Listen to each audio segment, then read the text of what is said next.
Good morning dear student, myself Mohammad Zaid और आप देख रहे हैं पूर्वांचल क्लासेस।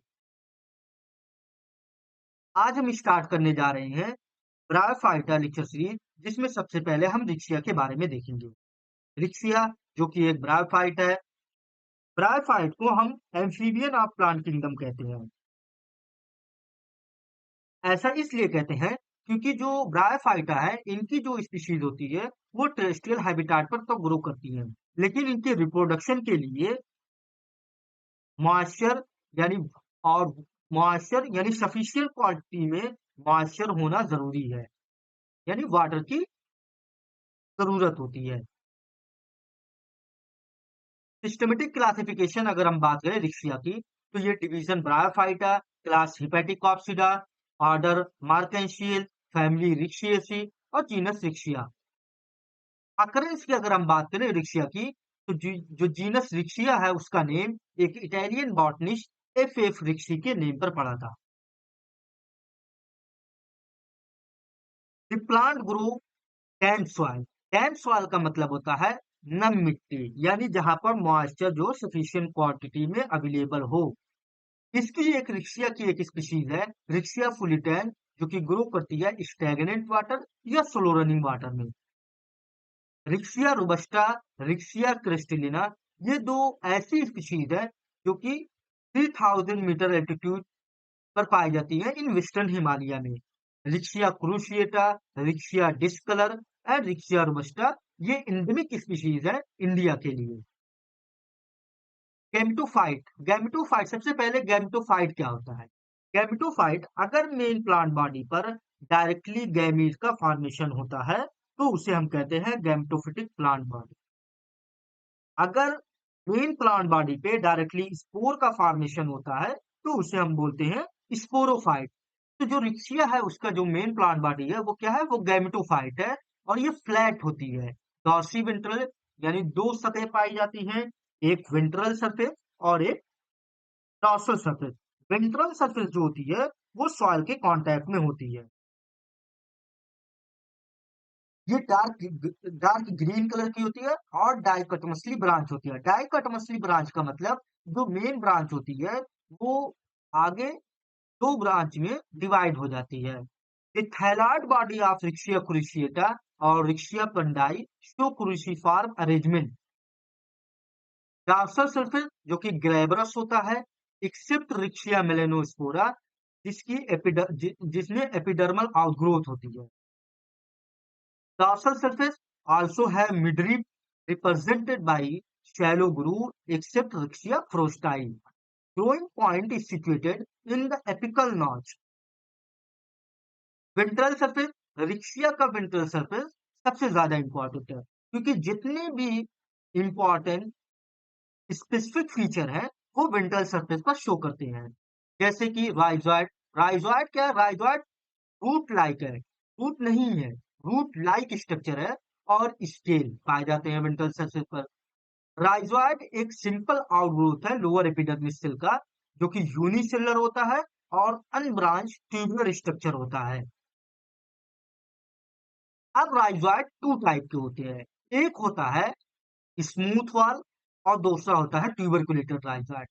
स्मूथ वॉल जो राइजॉइड होता है वो आउटर और इनर वॉल जो की होती है उसकी स्मूथ होती है। अगर आप फिगर में देखें, यहाँ पे देखेंगे कि आप फिगर में देखेंगे तो ये स्मूथ वॉल राइजॉइड है, उसकी आउटर और इनर वॉल वो स्मूथ है।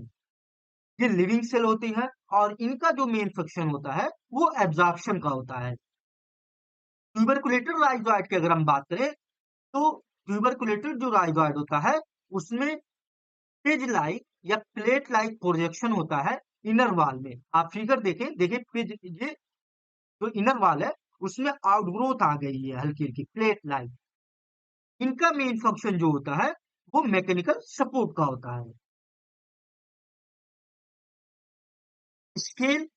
स्केल क्या होता है? स्केल एक multi cellular one cell thick pink या वायलेट कलर का स्ट्रक्चर होता है, जो कि इनका जो वायलेट कलर होता है वो एंथोसानिन पिगमेंट की वजह से होता है।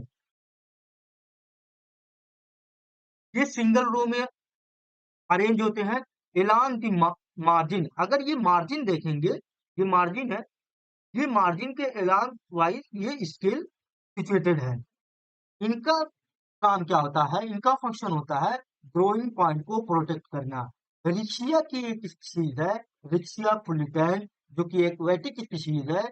यहाँ पर स्केल और राइजॉइड एब्सेंट होते हैं।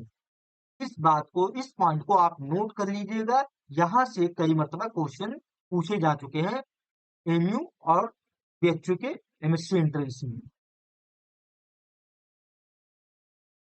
इंटरनल स्ट्रक्चर की अगर हम बात करें रिक्शिया के, रिक्शिया का जो इंटरनल स्ट्रक्चर है वो दो पार्ट में डिवाइडेड होता है, दो पार्ट में डिफरेंशिएट होता है। एक होता है फोटोसिंथेटिक रीजन, दूसरा होता है स्टोरेज रीजन। फोटोसिंथेटिक रीजन जो कि vertical row of unbranch filament cell से बना होता है, separated by narrow vertical air chamber. Each cell contain numerous chloroplast without pyrenoid. Air chamber space help करता है गैसियस एक्सचेंज में। स्टोरेज रीजन की अगर हम बात करें तो जो स्टोरेज रीजन होता है वो कॉम्पैक्ट कलरलेस पेरेन्काइमेटर सेल का बना होता है, पेरेन्काइमेटर टिश्यू का, विदाउट इंटरसेलुलर स्पेस। यहाँ पे इंटरसेलुलर स्पेस नहीं पाया जाता। They contain abundant discharge grain. Few cell of lower epidermis elongate to produce rhizoid, यानी जो स्टोरेज जिनकी जो लोअर एपिडर्मिस होती है वो क्या होती है, वो राइजोइड का फॉर्मेशन करती है। अभी आप फिगर देखेंगे तो आपको ये सारी चीजें बहुत क्लियर आपको समझ में आ जाएगी।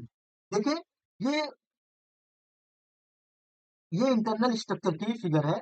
इसमें देखेंगे जो ये अपर रीजन है वो क्या है, वो फोटोसिंथेटिक रीजन है। यहाँ पे डार्सल ग्रुप पाए जाएंगे, क्लोरोफिल क्लोरोफिलोज सेल पाई जाती है, एयर चैम्बर आपको प्रेजेंट दिखेंगे यहाँ पर। स्टोरेज रीजन पे अगर आप देखेंगे तो जो स्टोरेज रीजन की जो लोअर एपिडर्मिस है, देखिए वो इलांगेट होके राइजोइड का फॉर्मेशन करती है।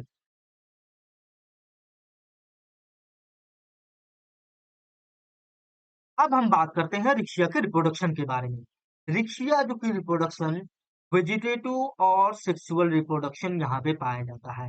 वेजिटेटिव रिप्रोडक्शन, इनमें जो ओल्डर थैलस होता है उसके डेथ के थ्रू भी होता है, एडवेंटिशियस ब्रांचेस के थ्रू होता है, जैसे कि रिक्शिया फ्लूटेंस में, ट्यूबर के फॉर्म में भी होता है, जैसे कि रिक्शिया बल्बीफेरा, रिक्शिया डिस्कलर, राइजोइड के फॉर्म में रिक्शिया ग्लेविका में पाया जाता है। सेक्सुअल रिप्रोडक्शन की अगर हम बात करें, sexual reproduction oogamous type होता है। Male sex organ are antheridia and female sex organ are archegonia. Some species are homothallic monoecious. Monoecious यानी एक ही थैलस पर male and female reproductive structure बनते हैं। और हेट्रोथैलिक यानी डाइसियस स्पीशीज का मतलब होता है कि मेल और फीमेल सेक्स ऑर्गन जो होते हैं या रिप्रोडक्टिव ऑर्गन जो होते हैं वो अलग अलग थैलस पर बनते हैं। मोनोसियस स्पीशीज जैसे कि Riccia melanospora, Riccia glauca, Riccia robusta, Riccia thankotensis. Dioecious species की अगर हम बात करें, रिक्शिया डिस्कलर, रिक्शिया प्रोस्टाई और रिक्शिया पियर्सोनी। Six organ arise singly in equipital succession. Equipital succession का मतलब होता है जो मैच्योर सेक्स ऑर्गन होंगे वो प्रेजेंट होंगे पोस्टीरियर एंड में, और जो यंग सेक्स ऑर्गन होंगे वो अपेक्स थैलस के अपेक्स रीजन में पाए जाएंगे। Antheridium, mature antheridium is a globular oval shape, club shape और इम्बेडेड होता है dorsal surface of the thallus. Anthridium differentiates into two parts: short multicellular stalk and body of Anthridium. The Anthridium chamber open on the dorsal surface of the thallus by a narrow pore called ostiole. Body of Antheridium consists of single layer jacket enclosing a mass of endocyte और हर एंडोसाइट differentiate होता है to produce single biflagellated antherozoid. Archegonium archegonium जो कि female sex reproductive organ है, ये flask shape होता है, differentiate होता है थ्री पार्ट्स में, multicellular stalk, swollen venter और नैरो लॉन्ग नेक में। जो विंटर होता है वो सिंगल लेयर का बना होता है और इनक्लोज होता है एक विंटर कैनाल सेल और एक लार्ज नेक पिगमेंट। जो नेक सेल होती है वो कंसिस्ट होती है 6 to 9 row cell surrounding a 4 to 6 uniseriate neck canal cell. आप फिगर देखेंगे तो आपको ये चीजें बहुत अच्छी तरीके से समझ में आ जाएगी। ये देखिए, ये फिगर ए है, वो एंथ्रीडियम मैच्योर एंथ्रीडियम को शो कर रहा है और फिगर जी बी जो कि मैच्योर आर्चिगोनियम को शो कर रहा है। Fertilization fertilization occur in the presence of water provided by rain or dew। Maturity के टाइम पे क्या होता है, जो निक कैनाल सेल होती है और विंटर कैनाल सेल वो डिसइंटीग्रेट होती है and become mucilaginous. Anthrozoids are attracted chemotatically, which fuse with the egg and form a diploid zygote या जिसे oospore भी कहते हैं। Sporophyte diploid zygote is the first cell of sporophytic generation. The zygote is retained inside the winter and start germinating. It produce diploid sporophytic plant body, जिसे हम sporogonium कहते हैं। ये डिपेंडेंट होती है ऑन गैमेटोफिटिक प्लांट बॉडी पर। The zygote secrete a wall around and after the fertilization, ये जो जाइगोट की वॉल है वो इंक्रीज हो जाती है और 20 से 40 सेल का में डिवाइड हो जाती है। The winter sale also divide and form two-layer clyptra. The developing embryo is situated inside the clyptra. Clyptra जो होती है वो प्रोटेक्टिव नेचर की होती है। The embryo is differentiated into two regions, amphithecium और इंडोथीसियम। एम्फीथीसियम जो होती है वो आउटर लेयर होती है और इंडोथीसियम जो होती है वो inner mass of the cell. The amphithecium form single layer sterile jacket and endothecium को डिवाइड करती जाती है repeatedly to form diploid spore mother cell. जो स्पोर मदर सेल होती है वो हमें हैप्लॉयड स्पोर का फॉर्मेशन करती है बाय मियोसिस डिवीजन। रिक्शिया क्रिस्टलिना एक ऐसी स्पीशीज है जिसका मदर सेल वो फेल हो जाता है to produce spore formation. Mature sporophyte की अगर हम बात करें, the mature sporophyte of Riccia is represented by only spore sac और कैप्सूल। यहाँ पे ऊंट और जो सीटा है वो एब्सेंट होता है। जो कैप्सूल है वो है वो प्रोटेक्टिव कवरिंग होती है क्लिप्टरा की, जो कि हैप्लॉइड होती है। यहाँ पे फिगर में आप देखेंगे तो आप अच्छी तरीके से समझ पाएंगे कि ये क्लिप्टरा है जो कि प्रोटेक्ट कर रहा है कैप्सूल को और ये हैप्लॉइड नेचर का होता है। स्पोर स्पोर जो होता है वो फर्स्ट सेल है या मदर सेल है ऑफ गैमेटोफिटिक जनरेशन की। Each spore is haploid uninucleate pyramidal structure और जो इसकी साइज होती है वो 0.05 से लेकर 0.12 micrometre. Consist of mass of cytoplasm with a small haploid nucleus. The spore absorb moisture and swell up and germ tube emerges out through germ pore. First rhizoid is formed near the base of tube.